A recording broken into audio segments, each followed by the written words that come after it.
Blame is the act of censuring, holding responsible, making negative statements about an individual or group that their action or actions are socially or morally irresponsible, the opposite of praise. When someone is morally responsible for doing something wrong, their action is blameworthy. By contrast, when someone is morally responsible for doing something right, we may say that his or her action is praiseworthy. There are other senses of praise and blame that are not ethically relevant. One may praise someone's good dress sense, and blame the weather for a crop failure. Neurology. Blaming appears to relate to include brain activity in the temporoparietal junction. The amygdala has been found to contribute when we blame others, but not when we respond to their positive actions. Sociology and Psychology. Humans, consciously and unconsciously, constantly make judgments about other people. The psychological criteria for judging others may be partly ingrained, negative and rigid, indicating some degree of grandiosity. Blaming provides a way of devaluing others, with the end result that the blamer feels superior, seeing others as less worthwhile, making the blamer perfect. Offloading blame means putting the other person down by emphasizing his or her flaws.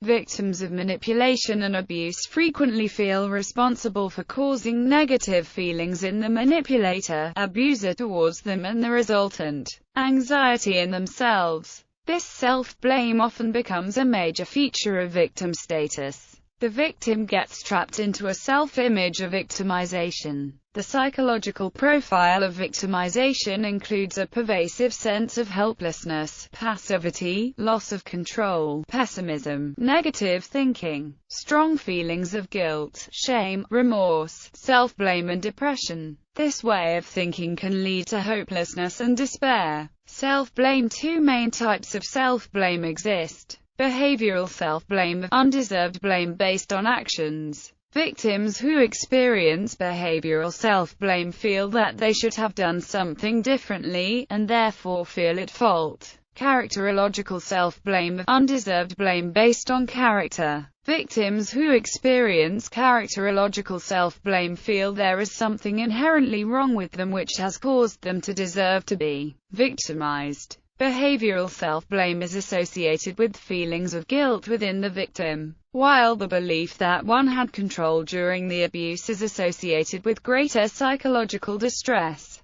The belief that one has more control during the recovery process is associated with less distress, less withdrawal, and more cognitive reprocessing. Counseling responses found helpful in reducing self-blame include supportive responses, psychoeducational responses, responses addressing the issue of blame. A helpful type of therapy for self-blame is cognitive restructuring or cognitive behavioral therapy. Cognitive reprocessing is the process of taking the facts and forming a logical conclusion from them that is less influenced by shame or guilt. Victim blaming. Victim blaming is holding the victims of a crime, an accident, or any type of abusive maltreatment to be entirely or partially responsible for the incident that has occurred.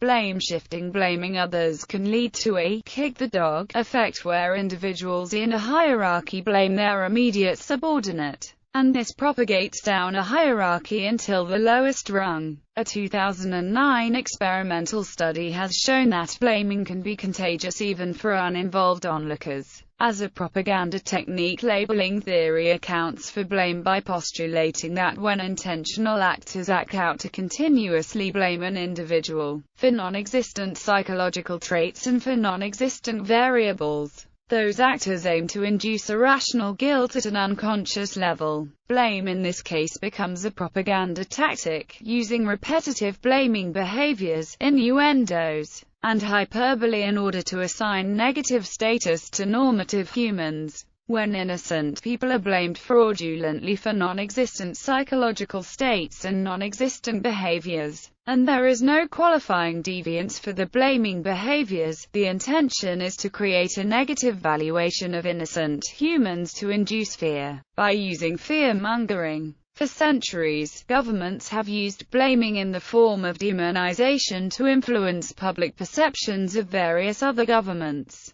to induce feelings of nationalism in the public. Blame can objectify people, groups, and nations, typically negatively influencing the intended subjects of propaganda, compromising their objectivity. Blame is utilized as a social control technique in organizations. Some systems theorists and management consultants, such as Gerald Weinberg, see the flow of blame in an organization as one of the most important indicators of that organization's robustness and integrity. Blame flowing upwards in a hierarchy, Weinberg argues, proves that superiors can take responsibility for their orders to their inferiors, and supply them with the resources required to do their jobs. But blame flowing downwards, from management to staff, or laterally between professionals, indicate organizational failure. In a blame culture, problem solving is replaced by blame avoidance. Weinberg emphasizes that blame coming from the top generates fear, malaise, errors, accidents, and passive-aggressive responses from the bottom, with those at the bottom feeling powerless and lacking emotional safety. A no-blame culture has been widely considered as a means to increase safety, in particular in areas where the consideration of possible human error is important, for instance in hospitals and in aviation. Together with questions of accountability, this has also been subsumed under the concept of creating a just culture. However, research conducted by King's College London found that increasing transparency and regulation in healthcare had unintended consequences of increasing defensive practice.